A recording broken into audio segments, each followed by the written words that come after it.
Atin namang balikan ang mga nakaka-relax at nagagandahang pasyalan sa North Central Luzon sa pagtutok ni Jasmine Gabriel Galvan.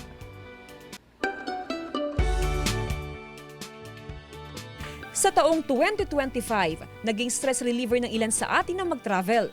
Dito sa One North Central Luzon, nature trip ang highlight sa ating travel bucket list. Tiyak na mapapasabi ka talaga na iba ang ganda ng Hilaga at Gitnang Luzon.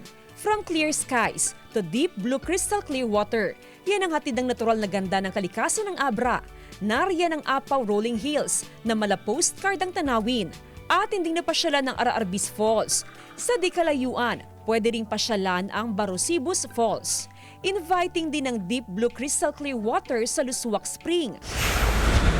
Isama rin sa Cordillera Summer Adventure ang La Trinidad Benguet, ang isang paraiso na namumutiktik sa bulaklak. Ito ang Bahong Sunflower Farm. Masisilayan din ang iba't ibang uri ng bulaklak na lalo pang magbibigay ng stunning view and majestic blooms. Atraksyon din ng rice terraces sa Barangay Kabuan, Bayumbong, Nueva Vizcaya. Tiyak na marerelax ang sinuman kapag nasilayan ng tanawin, nakitang-kita ang berdeng hagdang palayan. Nilibot din ang ganda ng isla sa Kalayan sa Cagayan. Nariyan ang makasaysayang Sibang Cove na matatagpuan sa Barangay Dadao, Kalayan. Dito rin matatagpuan ang Nangudungan Hills and Lighthouse. Sa Barangay Dibay, matatagpuan naman ang Lusok Cave. Isa pa sa patok na pasyalan sa barangay ay ang Nagsarmingan Falls. Nature takes center stage sa Mount Camisong Forest Park and Event sa Itogon, Benguet. #Conquer your fear of heights sa 17 meters glass walkway ng Alapaap View Deck na main attraction sa lugar.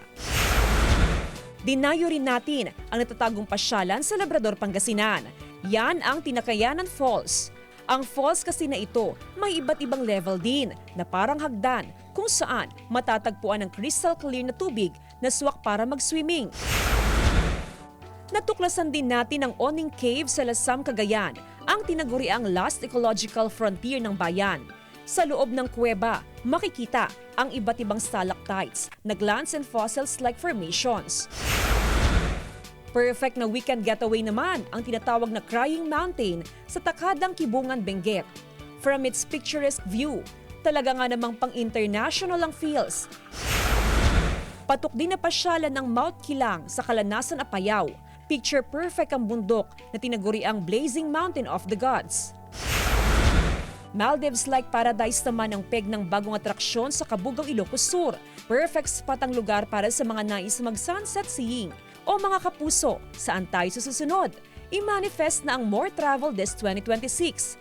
Samahan niyo pa rin kami sa pagtuklas ng natatanging ganda ng mga tourist destination dito sa Hilaga at Gitnang Luzon.